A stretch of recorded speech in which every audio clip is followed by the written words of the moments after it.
लक्ष्मी नारायण बहुत भोला लड़का था। वह प्रतिदिन रात में सोने से पहले अपनी दादी से कहानी सुनाने को कहता था।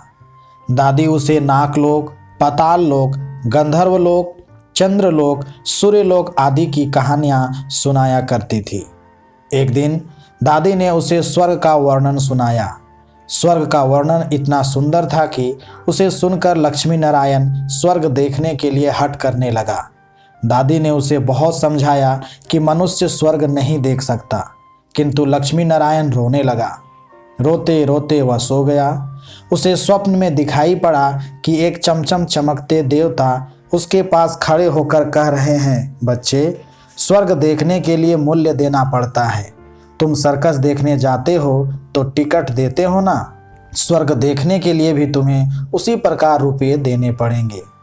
स्वप्न में लक्ष्मी नारायण सोचने लगा कि मैं दादी से रुपये मांगूंगा, लेकिन देवता ने कहा, स्वर्ग में तुम्हारे रुपये नहीं चलते, यहाँ तो भलाई और पुण्य कर्मों का रुपया चलता है।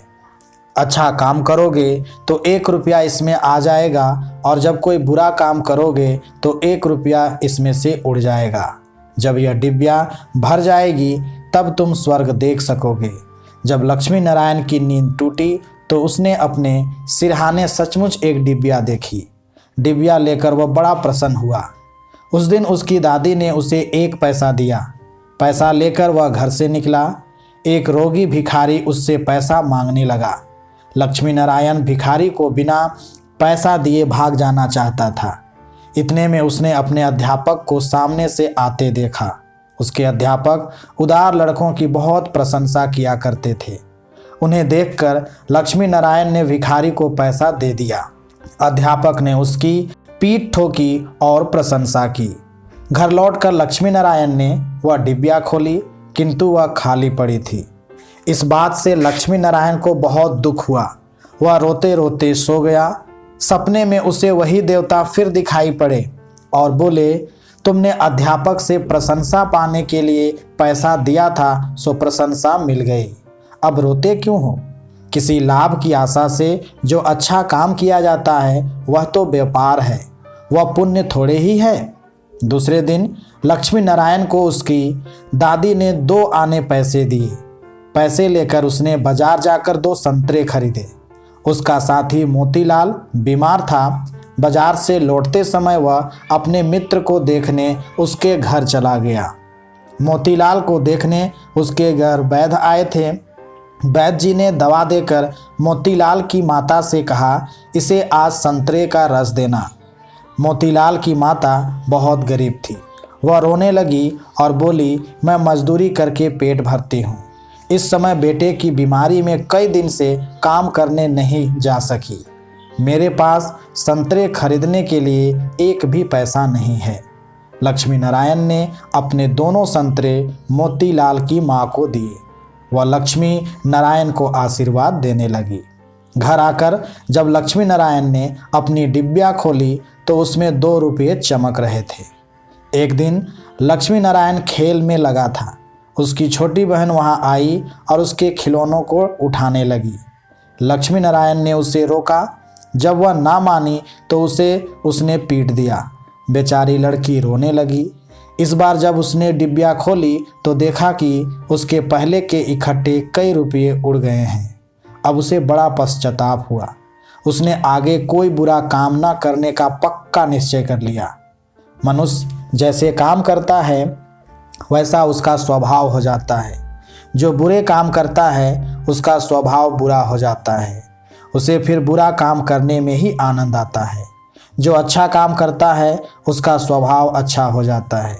उसे बुरा काम करने की बात भी बुरी लगती है।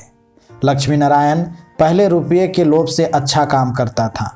धीरे धीरे उसका स्वभाव ही अच्छा काम करने का हो गया। अच्छा काम करते करते उसकी डिब्बिया रुपयों से भर गई। स्वर्ग देखने की आशा से प्रसन्न होता उस डिब्बिया को लेकर वह अपने बगीचे में पहुंचा। लक्ष्मी नारायण ने देखा कि बगीचे में पेड़ के नीचे बैठा हुआ एक बूढ़ा साधु रो रहा है। वह दौड़ता हुआ साधु के पास गया और बोला, बाबा आप क्यों रो रहे हैं?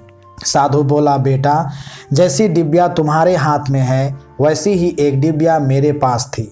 बहुत दिन परिश्रम करके मैंने उसे रुपयों से भरा था। बड़ी आशा थी कि उसके रुपयों से स्वर्ग देखूंगा, किंतु आज गंगा जी में स्नान करते समय वह डिब्बिया पानी में गिर गई। लक्ष्मी नारायण ने कहा, बाबा आप रो मत, मेरी डिब्बिया भी भरी हुई है, आप इसे ले लो। साधु बोला, तुमने इसे बड़े परिश्रम से भरा है, इसे देने से तुम्हें दुख होगा। लक्ष्मी नारायण ने कहा, मुझे दुख नहीं होगा बाबा, मैं तो लड़का हूँ, मुझे तो अभी बहुत दिन जीना है, मैं तो ऐसी कई डिब्बिया रुपये इकट्ठा कर सकता हूँ। आप बूढ़े हो गए हैं, आप मेरी डिब्बिया ले लीजिए।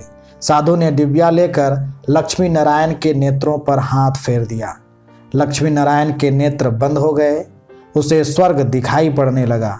ऐसा सुंदर स्वर्ग की दादी ने जो स्वर्ग का वर्णन किया था, वह वर्णन तो स्वर्ग के एक कोने का भी ठीक वर्णन नहीं था।